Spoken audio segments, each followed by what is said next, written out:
For decades, Victoria's Secret didn't just sell lingerie, it sold an idea. By the late 1990s and early 2000s, Victoria's Secret was no longer just a retail brand, it was a cultural force. At its peak, the company was worth more than $7 billion, dominating malls, magazines, and television screens across the globe. At the center of this empire was the Victoria's Secret Fashion Show, a once-a-year event that blurred the line between fashion and fantasy. Models weren't called models, they were called angels. Wings, glitter, perfect lighting, perfect bodies. The angels weren't just selling bras, they were selling aspiration, confidence, desire, power. Millions watched as these women walked the runway, smiling effortlessly, appearing untouchable.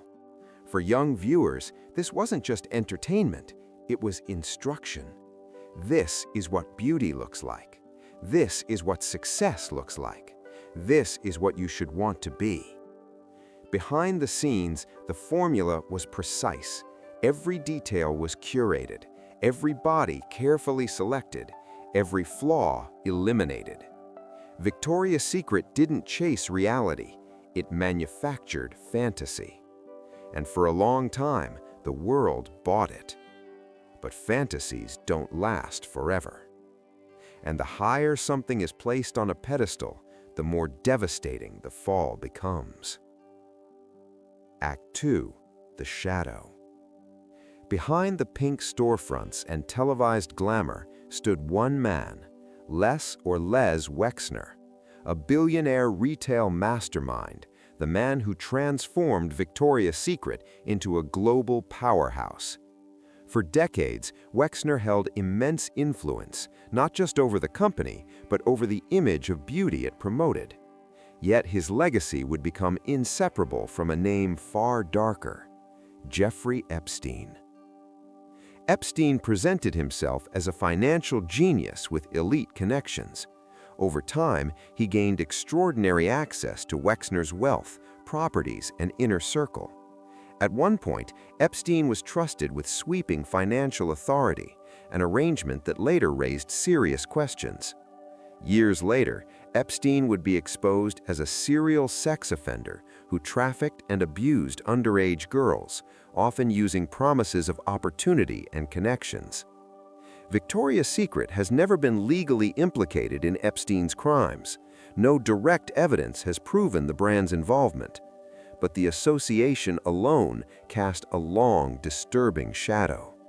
Why did a man like Epstein have access to a fashion empire built on young women? Why did so many aspiring models pass through circles where power, money, and silence ruled? Wexner would later claim he was manipulated, deceived, and betrayed by Epstein.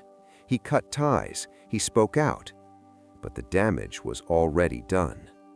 Because in a brand obsessed with control, beauty, and obedience, questions began to surface, questions no amount of money could erase. And silence, once again, became part of the business model. Act 3. The Culture of Fear. While the world saw perfection, insiders described something very different. Behind the scenes, Victoria's Secret was accused of fostering a culture built on fear. Former models, employees, and staff spoke of an environment where power flowed in one direction, and speaking out could end careers overnight. Allegations surfaced of bullying, intimidation, and relentless body scrutiny. Some described being weighed, measured, and evaluated with clinical coldness. Others recalled comments about their bodies that crossed professional boundaries. For the angels, maintaining the fantasy came at a price. Weight gain wasn't just discouraged, it was punished. Aging wasn't natural, it was a liability. Confidence was allowed only if it fit the brand's definition. Those who didn't conform were quietly removed.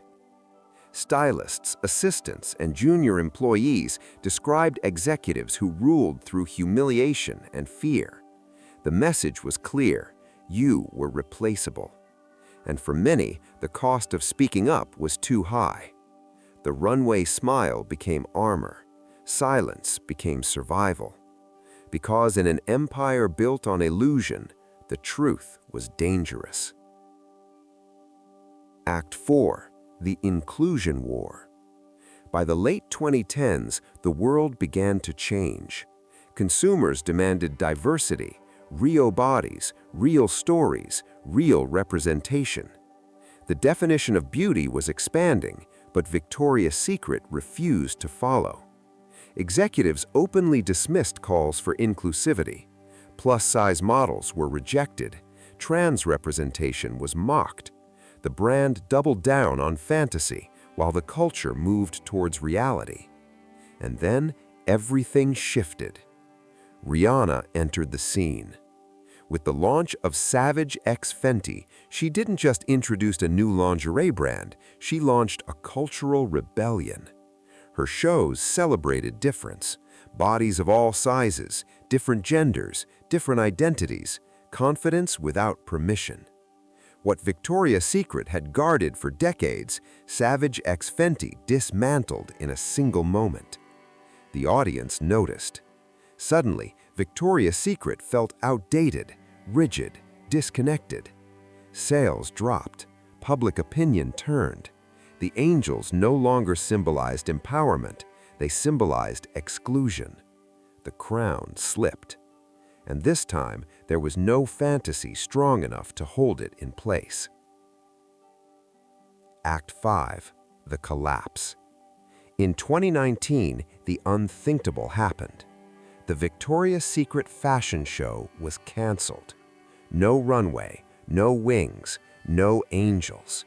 It wasn't just the end of a show, it was the end of an era. Stores closed, revenue fell, public trust evaporated. Les Wexner stepped down amid growing scrutiny, leaving behind a brand struggling to survive its own legacy. Victoria's Secret attempted to rebrand. The angels were retired. A new image was promised, focused on empowerment, diversity, and change. But rebuilding credibility is far harder than selling fantasy. The public remembered the years of exclusion, the silence, the shadows. Victoria's Secret still exists today, but it no longer defines beauty. It no longer leads culture. Because once the illusion breaks, it can never fully be rebuilt. The angels flew too close to the sun, and what remained was ash.